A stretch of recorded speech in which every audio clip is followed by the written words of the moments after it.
มีอยู่ในตัวพองมีทั้งศีลมีทั้งสมาธิและมีทั้งปัญญานั่นลงโยมลองนอนกำหนดนั่งก็ได้นั่งกำหนดฟังท่านเจ้าคุณว่าเนี่ยนั่งหลับตาแล้วก็นั่งตรงๆกำหนดดูกำหนดมันไม่พองมันหายใจเข้าก็โยมก็หายใจเข้ายาวๆและกำหนดว่าหายใจเข้าหนอการหายใจเข้านะเป็นรูปจิตเข้าไปรับรู้อาการหายใจนั้นเป็นนามหายใจออกหนอลมหายใจออกกับจมูกสัมผัสกันนั้นเป็นรูปจิตเข้าไปรับรู้เป็นนามนะเพราะนั้นรูปนามในขณะที่หายใจเข้าเราพยายามประคองหายใจเข้ายาวๆกำหนดลมหายใจเข้านั้นเป็นตัวศีลและหายใจเข้ายาวๆจิตที่แนบแน่นอาการหายใจเข้าไปยาวๆนั่นน่ะจิตแนบแน่นไม่ไปที่อื่นเป็นตัวสมาธิตัวจิตที่เข้าไปรับรู้อาการหายใจเข้าเป็นตัวปัญญาหายใจออกก็เหมือนกันตัวที่คอยประคับประคองการหายใจออกลมหายใจออกนั้นเป็นศีลจิตที่แนบแน่นอยู่ก็หายใจออกยาวๆหรือหายใจสั้นก็แล้วแต่เป็นตัวสมาธิตัวที่เข้าไปรับรู้อาการหายใจออกเย็นก็ตามอุ่นก็ตามร้อนก็ตามสั้นก็ตามยาวก็ตามอึดอัดก็ตามไม่ครับตัวที่เข้าไปรับรู้เป็นตัวปัญญาเพราะฉะนั้นโยมตัวจิตก็เป็นสิ่งสำคัญ ร่างกายจิตหรือใจเป็นสิ่งสำคัญโบราณบอกว่ากับตี้อยู่ได้กับใจอยู่ยากคับที่อยู่ได้ถ้าคับอกคับใจอยู่ยากจะต่อให้เป็นตึกรามบ้านช่องเป็นคฤหาสน์หลังใหญ่แต่ถ้าว่ามันคับอกคับใจอยู่ไม่ได้ขออภัยท่านที่ไปเป็นเขยไปเป็นสะใภ้อยู่ตระกูลใหญ่ๆไปเป็นตระกูลใหญ่ๆวางตัวลำบากจะทำอะไรแล้วก็ไม่สะดวกก็อึดอัดไม่ช้าไม่นานก็ต้องบอกคู่ครองขอลงไปปลูกบ้านสร้างบ้านสร้างเย้าอยู่ด้วยกันเพียง2 คนเพราะทำไมไม่อยู่บ้านหลังใหญ่ๆคฤหาสน์อย่างดีก็มันคับอกคับใจบ้านหลังใหญ่จริงห้องโถงใหญ่จริงแต่ว่ามันคับใจตรงกันข้ามไปอยู่กระต๊อบเล็กๆที่เขาเช่าอยู่ตามไปเพื่อทำงานต่างๆอยู่อย่างบางทีไปอยู่ด้วยกันตั้งหลายคนแต่ว่าคับที่แต่ถ้าใจสบายก็อยู่ง่ายอดทนอยู่ไปก็อยู่สบายๆอันเนี้ยเพราะได้จิตใจเป็นสิ่งสำคัญและเวลาไปในภพภูมิต่างๆก็ใจไปอย่างเช่นว่าเราไม่ต้องไปภพภูมิหรอกจิตของเราอยากจะไปโน่นไปนี่ร่างกายก็ไปแต่ถ้าว่าใจไม่อยากไปก็ไม่ไปร่างกายก็ไม่ไปเพราะฉะนั้นเราไปขณะถ้าใจจะไปฝนตกต้องกลางล่มกลางอะไรไปกำฝนไปก็ไปใจมันพอใจที่พอมีความพอใจใจมันยินดีจะไปมันก็นี่แหละต้องไปหรือไปด้วยความไปเป็นกิจวัตรประจำวันเช่นพวกอาตมาตื่นเช้า6 โมงฝนตกฝนตกทำไงกิจวัตรก็ต้องออกบิณฑบาตก็ต้องไปถ้าไม่ไปแล้วก็ถือว่าขาดกิจวัตรข้อวัดปฏิบัติขาดไปแต่ว่าถ้าตกหนักจริงๆก็ไม่ไปเพราะว่ามันหนักมากบางทีตกลมแรงด้วยเงี้ยก็ไม่ไปก็ต้องเขาก็มีคนมาส่งให้ อันนี้โดยเฉพาะก็ ตัวที่ว่าเราจะให้มีศีลสมาธิปัญญาเดินโยมอยากจะให้เมื่อวานนี้ไปวันก่อนมั้งวันก่อนวานเนี่ยวันหรือวันก่อนเมื่อวานไปเมื่อวานไปพระพุทธบาทตักผ้าท่านเจ้าคุณพระพุทธบาทพิทักษ์เจ้าวาดวัดพระพุทธบาทตักผ้าและเจ้าคณะอำเภอป่าซางองค์เดียวกันนะท่านพูดให้ฟังว่าอยู่ดีๆนะสมองดับนะสมองดับลืมคล้ายๆกับหลับสมองดับไปแป๊บเอ๊ะมันเป็นเพราะอะไรเป็นเพราะอะไรไปเช็คไปตรวจดูอุลตราซาวหรืออัลตราซาวก่อนแล้วอะไรก็แล้วก็ไม่มีอะไรนะไม่บกพร่องตรงไหนก็เป็นอันว่าสรุปแล้วท่านมาพิจารณาไตร่ตรองว่าหัวใจไม่ได้สูบฉีดโลหิตไปเลี้ยงร่างกายโดยทั่วถึงเกี่ยวกับการหายใจแล้วก็ปอดไม่ได้ทำงานหรือทำงานแต่ว่ามันทำงานน้อยไม่ไปถึงสมองก็ทำให้ออกซิเจนไม่สามารถจะไปเลี้ยงสมองได้แล้วตลอดถึงโลหิตท่านบอกว่าโลหิตแดงไปไม่ถึงก็เลยทำให้อยู่ดีๆก็จะหลับแล้วก็ชาพอท่านบอกว่ามาเดินตอนแรกก็สะบัดมือแล้วก็ยกมือคล้ายๆออกกำลังแต่ว่ายกมือขึ้นทั้งสองขึ้นไปชูขึ้นแล้วก็ชูไปข้างรถชูไปข้างหน้าเอาลงข้างล่างแต่กลางปีกกลางออกให้มันทำไปทำมาขึ้นลงก็รู้สึกว่าอาการเหล่านั้นหายแล้วก็ไปกรุงเทพตั้ง13 ปีกลับมาเชียงใหม่อยู่จอมทองก็ตอนนี้ก็30 ปีเพิ่ง10 กว่าปีมาเนี้ยไม่ได้แปลเพื่อเอาชั้น พยศหรือพยศเรื่องก็ยาวเป็นอันสั้นๆก็ได้ท่านเบื่อตื่นมาแล้วก็เห็นพวกพี่เลี้ยงมีหลายคนตอนจะนอนก็ประคมดนตรีอ่อนเบาๆแบบประคมดนตรีดีดสีตีเป่าเบาๆบ้านก็สมัยก่อนก็เรียกว่าคนอินเดียเขาก็ก่อเหมือนกันนะก่อเป็นตึกเนี่ยเขาก่อเป็นเอาก้อนอิฐก่อ แล้วก็ เขาเป็นตระกูลเศรษฐีด้วยก็คงหลายชั้นนะแต่ในหนังสือได้บอกว่า7 ชั้นพอ กลางคืนมาก็ประโคมดนตรีกันไปอย่างนี้ทุกวันจนถึงคืนหนึ่งท่านยศนอนแต่หัวค่ำพี่เลี้ยงนางนมทั้งหลายก็ประโคมดนตรีแต่หัวค่ำเอาไปแล้วก็หลับ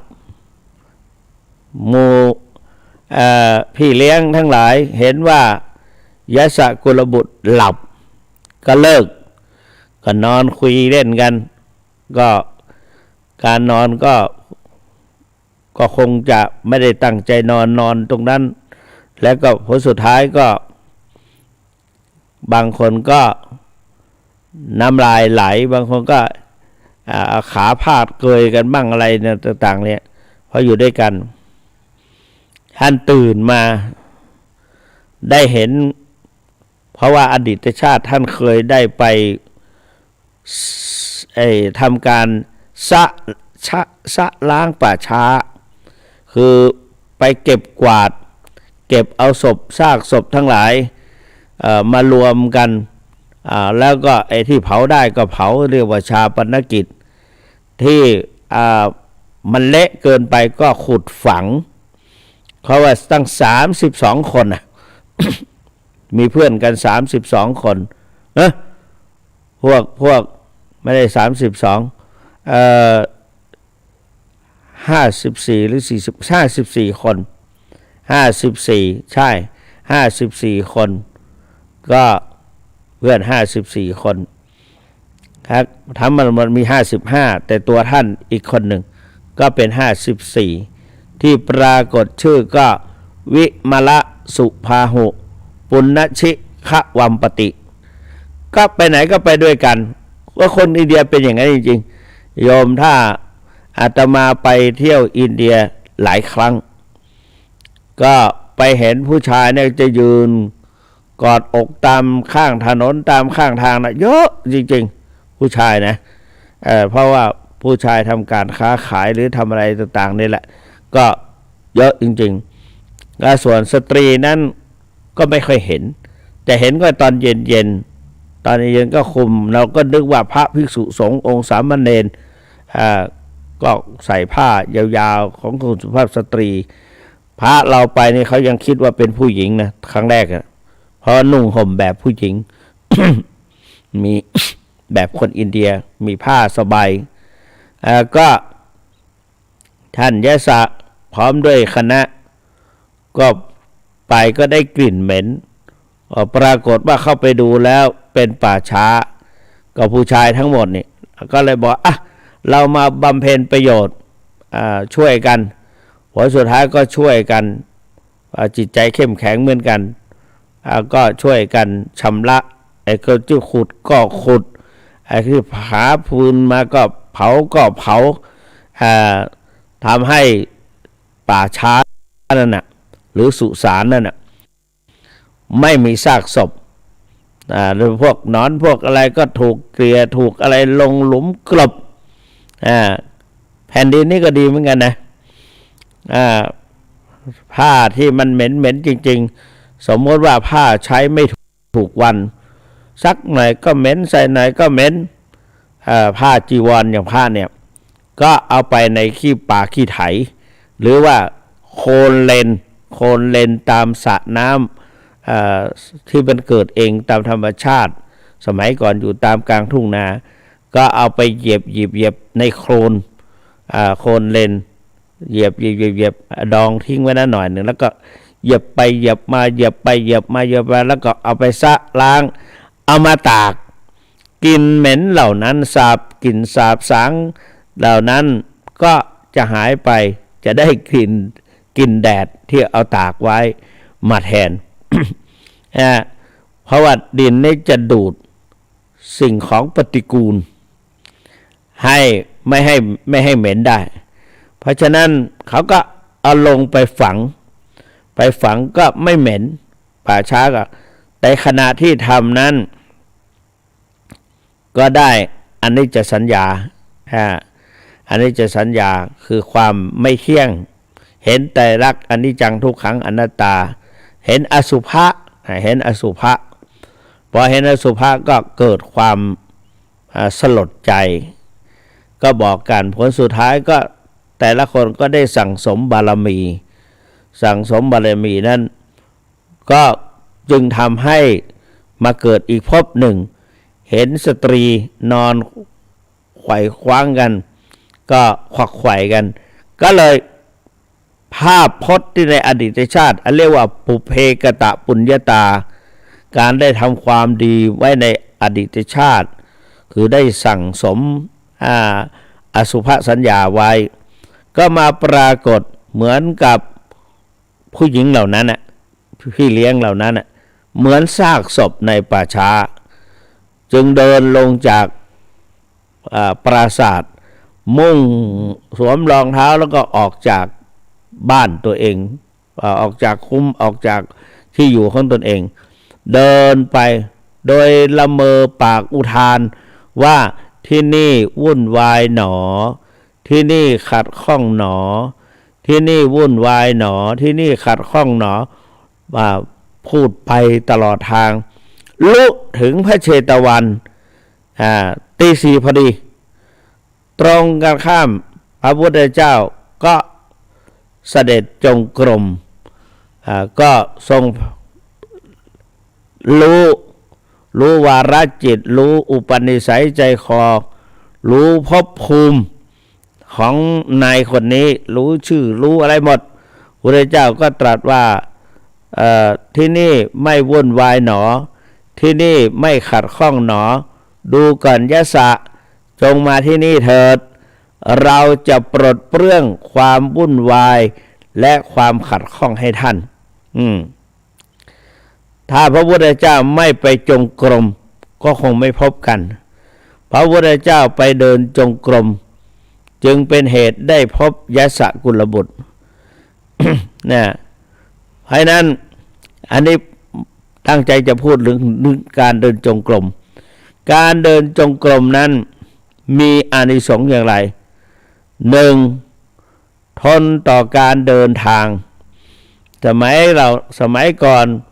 ไม่มีจักรยานไม่มีรถไม่มีราไม่มีแต่เกวียน นะพระเข้าไปบวชแล้วก็เดินธุดงค์พอเดินธุดงค์นี้มันอ่อนมันเหนื่อยแต่ถ้าหากว่ารูปไหนมันขยันมันเดินจงกรมเดินจงกรมกลางคืนได้พักอยู่นั่นตอนเช้าก่อนที่จะฉันข้าวฉันปลาก่อนที่จะออกเดินทางเมื่อกระทั่งก็เดินจงกรมก่อนที่จะนั่งสมาธิปรากฏว่าอานิสงส์เกิดหนึ่งทนต่อการเดินทางพอน่าจะไปเดินจงกรมแล้วต่อไปเดินธุดงค์ไม่เหน็ดไม่เหนื่อยสองทนต่อการทำความเพียรท่านสาธุชนทั้งหลายเป็นญาติโยมอยู่ที่บ้านว่างๆก็เดินจงกรมเดินไปเดินมาแล้วก็อยู่ข้างๆฝากลัวว่าพวกเราอายุเยอะแล้ว ก็เดินอาจจะไม่คล่องหรืออาจจะล้มกลัวจะหกล้มก็เดินที่ข้างๆฝาแล้วก็มือแตะไปด้วยก็ได้แต่ก็ยกขวาย่างหนอซ้ายย่างหนอค่อยๆกำหนดช้าๆครูบาพระบาทตักผ้าว่าให้ทำเวลาเดินจงกรมอย่าได้เดินไวจงทำเหมือนกับผู้หญิงที่เขาคลอดใหม่ๆระยะ3 วัน7 วันหรือ1 เดือนนั่นแม่ลูกอ่อนเขาจะไม่เดินไวเราแล้วอีกอย่างหนึ่งให้เดินเหมือนกับคนผ่าตัดคนผ่าตัดใหม่ๆเขาจะเดินช้าไม่ป่วยก็ทำเป็นเหมือนป่วยไม่เจ็บก็ทำเหมือนคนเจ็บทั้งนี้และทั้งนั้นก็เพื่อจะต้อนจิตให้ได้อารมณ์ปัจจุบันขวาย่างหนอยกขึ้นขวายกขึ้นจิตก็รับรู้กำหนดขวาจิตก็กำหนดยกจากพื้นขึ้นมาในขณะที่กำหนดยกขึ้นก็เป็นตัวศีลและยกขณะที่ยกขึ้นจิตแนบแน่นอยู่กับการยกขึ้นเป็นตัวสมาธิและก็ตัวที่เขาไปรู้อาการยกขึ้นจากพื้นขึ้นสู่ประมาณฝ่ามือหรือหนึ่งคืบ หรือ1 ศอกเป็นตัวปัญญา เห็นนี้ย่างเคลื่อนไปจิตที่คอยประคับประคองเคลื่อนเท้าไปข้างหน้าเป็นตัวศีลใจที่จิตที่แนบแน่นอยู่กับการเคลื่อนไปเป็นตัวสมาธิตัวที่เข้าไปรู้อาการเคลื่อนของเท้าไปข้างหน้านั้นเป็นตัวปัญญาแสดงว่ายกขึ้นก็ได้ศีลสมาธิปัญญาเคลื่อนไปก็เป็นศีลสมาธิปัญญาเหยียบแล้วก็หนอแล้วก็เหยียบลงเท้าเหยียบถึงพื้นเท้าก็เป็นรูปพื้นก็เป็นรูปสัมผัสกับเย็นร้อนอ่อนแข็งนั่นก็เป็นรูปจิตที่เข้าไปรับรู้อาการที่เท้าสัมผัสกับพื้นเป็นนามเป็นตัวปัญญาเห็นไหมเป็นตัวปัญญาศีลสมาธิปัญญา ทีนี้ ซ้ายก็เหมือนกันกำหนดอย่างเดียวกันทีนี้มาพูดถึงเรื่องอานิสงส์ต่อไปทนต่อการทำความเพียรในขณะที่ทำนั้นจะไม่ขี้เกียจเพราะว่าเราจิตเราอยู่ตรงนั้นจะไม่ขี้เกียจจะไม่เหนื่อยหน่ายไม่รู้จักเหน็ดไม่รู้จักเหนื่อยเพราะว่าเราพอใจอยู่กับการปัจจุบันประการที่สามอาหารกินเข้าไปย่อยง่ายสลายได้ดีอาหารที่กินเข้าไปในท้องนะย่อยง่ายสลายได้ดีสี่เลือดลมในร่างกายไหลเวียนได้โดยสะดวกเลือดในตัวเราห้าเป็นกำลังแก่สมาธิเวลานั่งในตามปกติก็พองยุบไม่ปรากฏแต่พอเราได้เดินจงกรมอานิสงส์จากการเดินจงกรมส่งให้ไปถึงการนั่งสมาธิเหมือนกับโยมจะไปตรงไหนรถยนต์จอดไว้ทั้งคืนทีนี้ก็จะออกไปซื้อของในตัวอำเภอสมมุติในตลาดเนี่ยไปสมมุติโยมอยู่ดีๆก็จะสตาร์ทแล้วก็เข้าเกียร์เลยมันก็จะดับปิดดับ มันไม่เสมอต้องอุ่นเครื่องมันก่อนวอร์มมันเสียก่อนวอร์มมันเสียก่อนพอทำอย่างนี้ก็รถก็จะไม่ดับรถก็จะวิ่งไปได้โดยตลอดนั่งสมาธิก็เหมือนกันถ้าเราเดินจงกรมไปเดินจงกรมมาเปรียบเหมือนกับเราวอร์มร่างกายต้อนจิตไปต้อนจิตมาพอเสร็จแล้วก็พอมานั่งสมาธิมันติดไวอยู่กับอารมณ์ปัจจุบันกำหนดพองหนอพองจะกำหนดขึ้นพองจะเห็นอาการพองเพราะว่าเราท้องเราจะพองเพราะว่าเราถ้าอยากจะเห็นท้องพองก็ในการหายใจเข้านั้นในเบื้องแรกนั้นอยู่ดีๆจะให้พองมันไม่ค่อยพองหรอก ก็กำหนดนั่งตัวตรงๆหายใจเข้าก็กำหนดว่าหายใจเข้าหนอหายใจออกหนอรู้หนอนั่งหนอพอนั่งหนอเลยสิเอาละสิกำหนดเห็นว่านั่งหนอกำหนดยังไม่ทันเสร็จท้องมันจะพองขึ้นนี้เราก็หยุดการหายใจเข้าหายใจออกแล้วก็หายใจตามปกติแหละเราไม่ไปกำหนดตรงลมหายใจแล้วก็มากำหนดที่ความเกิดดับของรูปนามคือท้องพองขึ้นแล้วก็กำหนดว่าพองหนอนั่งหนอแล้วก็มันยุบลงก็ยุบหนอนั่งหนอเงี้ยมันช่วยกันนั่งหนอนี่จะไปช่วยให้การเกิดอาการพองยุบขึ้น เนี่ยเป็นกำลังนั่งสมาธิติดไวพอกำหนดไปก็กำหนดมากำหนดไปกำหนดมามันเพลินจิตอยู่กับปัจจุบันเพราะฉะนั้นหลวงปู่ทองบอกว่าต้องกำหนดปัจจุบันให้ได้ต้องกำหนดปัจจุบันให้ได้ถามว่ากำหนดปัจจุบันได้อานิสงส์อย่างไรก็หลวงปู่ก็บอกว่าคณิกะสมาธิจะเกิดขึ้นด้วยคณิกะสมาธิเกิดขึ้นน่ะมันจะมีพลังทำให้อินทรีย์พละห้าเนี่ยอินทรีย์พละห้าเนี่ยอินทรีย์พละอินทรีย์และพละทั้งกำลังก็จะรวมตัวกันได้ดีคือจะเกิดศรัทธาศรัทธาก็คือมีความพอใจยอมตามคล้อยตามปฏิบัติตามนี่อันนี้เรียกว่าศรัทธาความเชื่อพอใจยอมตามคล้อยตามยอมตามแล้วก็ปฏิบัติตาม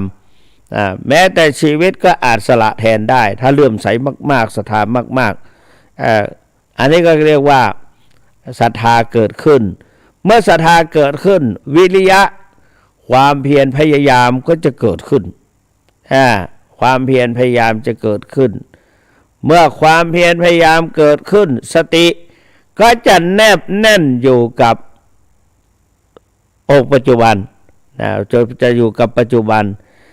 และก็สมาธิก็จะเกิดขึ้น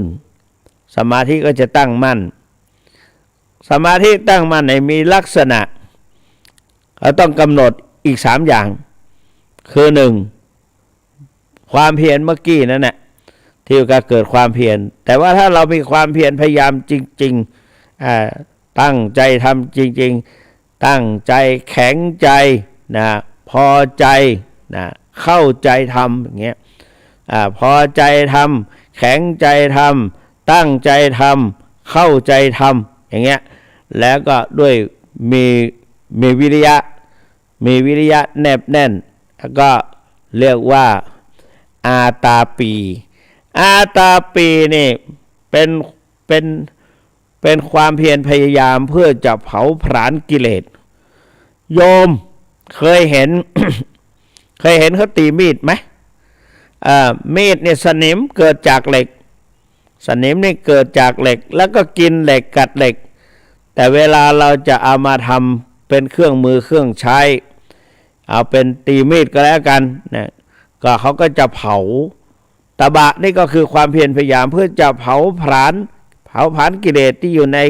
จิตใจอันมีราคะโทสะโมหะราคะโทสะโมหะเผาผลาญเนี่ยอันนี้อาตาปี2มีสติมาก็กำหนด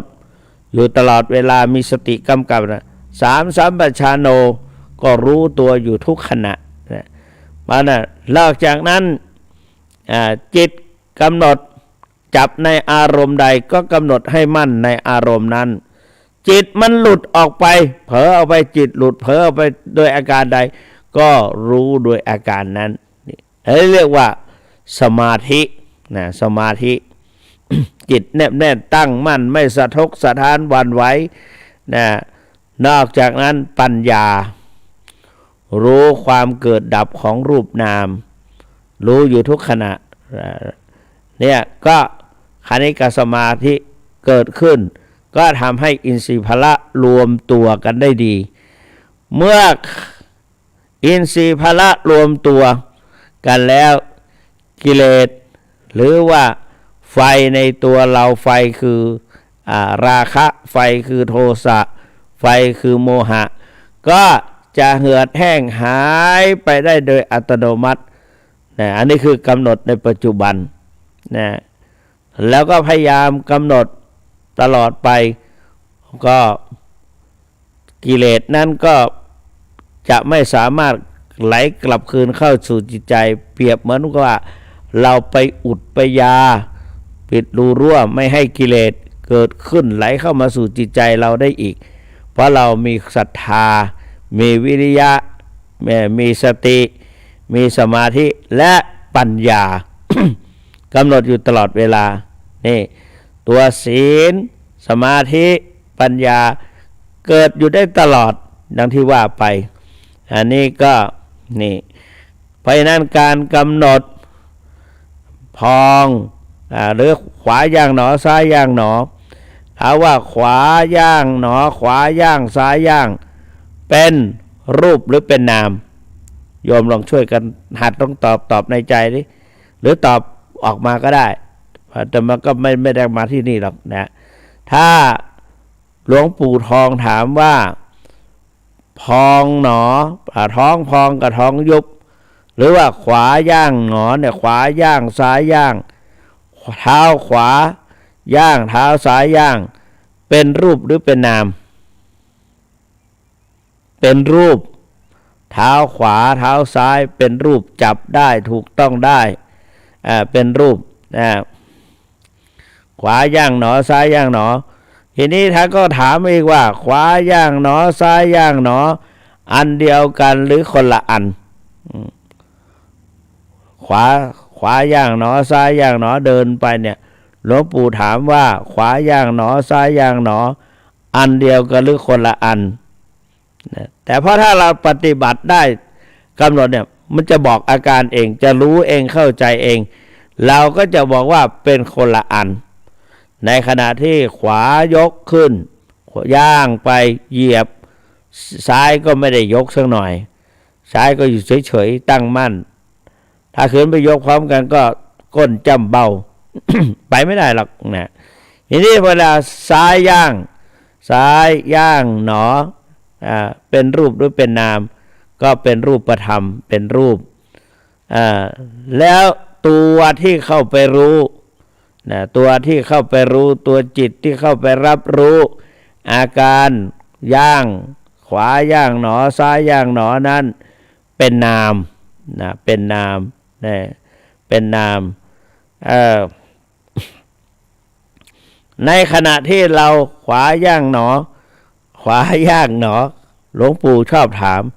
ขวาย่างหนอมันมีขวาอย่างเดียวหรือมีอย่างอื่นด้วยซ้ายย่างหนอมีซ้ายอย่างเดียวหรือมีอย่างอื่นด้วยพองหนอมันมีพองอย่างเดียวหรือมีอย่างอื่นด้วยยุบหนอมันมียุบอย่างเดียวหรือมีอย่างอื่นด้วยถ้าเราตั้งใจปฏิบัติเราก็จะรู้บอกว่ามีจิตเข้าไปรับรู้เพราะนั้นมันมีรูปกับนามไงมีรูปกับนามมีจิตเข้าไปรับรู้อาการพองอาการยุบแล้วก็ขวาย่างหนอซ้ายย่างหนอจิตเข้าไปรับรู้หลวงปู่ก็ถามเองว่าพองไปรู้จิตหรือจิตไปรู้พอง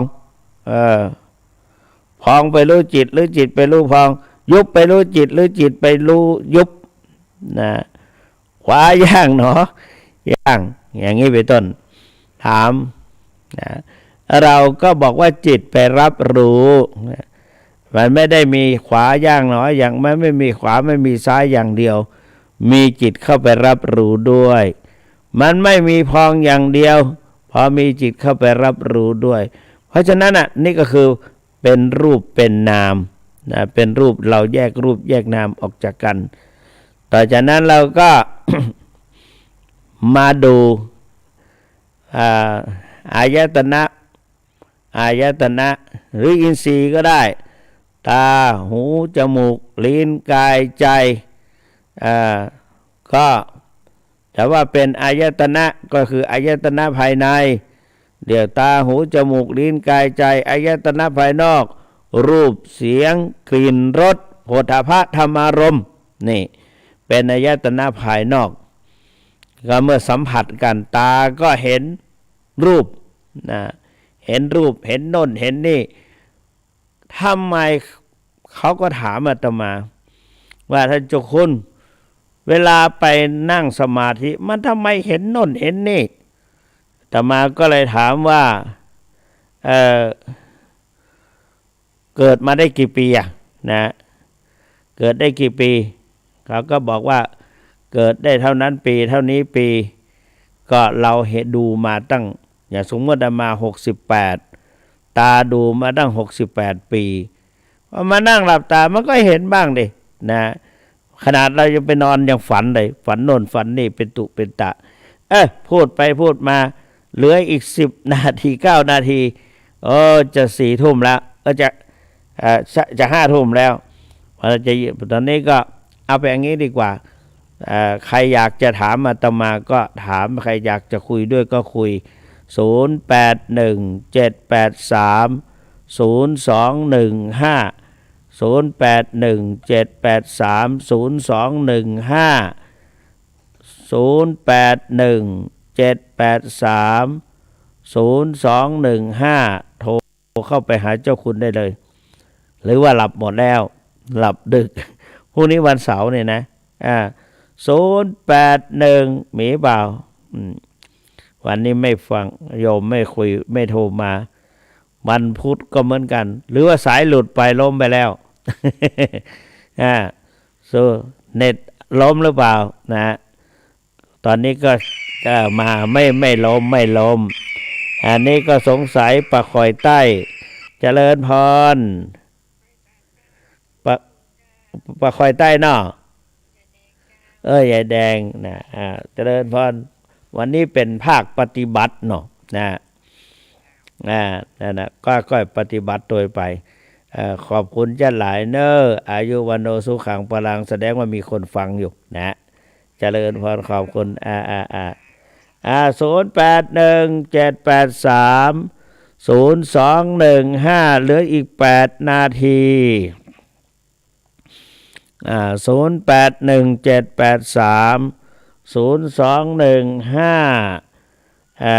เหลืออีก8 นาทีจะมีใครโทรเข้าไปบ้างใครที่ยังไม่เคยโทรก็ได้นะโทรลองโทรไปคุยกันเป็นการส่งเสริมให้มีการรายการนี้เป็นไปได้โดยตลอดผู้จัดก็มีกำลังใจว่ามีคนฟังนะผู้จัดผู้ตั้งเครื่องตั้งอะไรก็มีความพอใจเต็มใจ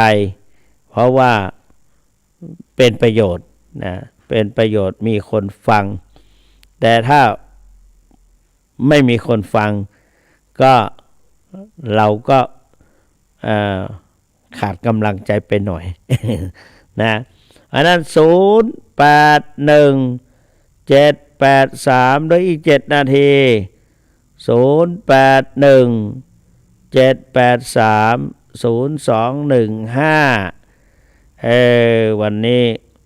เป็นไงเนาะวันศุกร์หลับไปหมดแล้วโทรไปหน่อยนั่นโทรเข้ามาแล้ว7364736เจริญพรดันที่ไหนร้องหัวแดงสังกะแปงชื่นใจอนุโมทนาด้วยเจริญพรมีสายเข้ามาแล้วขอบคุณเจ้านักเด้อนะ119โทรเข้ามาแล้ว0817830215กดเข้ามาใหม่นะกดเข้ามาใหม่ที่เมื่อกี้นะกดเข้ามาใหม่แล้ว1196เจริญพรอันนี้ที่ไหนสันกำแพงตะกี้ล่องหัวแดงตอนนี้สันกำแพงบ้านใด สันกลางสาธุมีโอกาสได้ฟังเจริญพร081783เหลืออีก6 นาที081ลุงเจริญพรหันโทรเข้ามาแล้วอายุวันโนสุขังพลังเนอยินดีฟังอยู่081783คุณลุงเพิ่นโทรเข้ามา0817830215เจริญพรยังป่าเป้านะขอสาธุไปถึงเวียงป่าเป้าเพื่อก็ได้ดีขอบคุณจ้าหลายเนอนะข้าวขอบคุณมาก0817830215นั่นมีคนโทรมา903 930เจริญพรอันนี้ที่ไหนลำปางอันบ้านอย่างก็ลืมไปละแม่ริมเนี่ยนี่ริมสักแม่ริมเชียงใหม่นี่เนาะเจริญพรขอบคุณจันหลายแม่ริมถ้าอย่าหนาวนี่เย็นหน่อยดวงแก้วอายุวันโนสุขังพลังเนอขอบคุณจันหลายนะ0817830215เหลืออีก4 นาทีโทรเข้ามาใหม่ใครที่โทรเข้าบัตรตะเกียมาแล้วนะเจริญพรอันนี้ที่ไหนขอบคุณมากที่ไหนนะ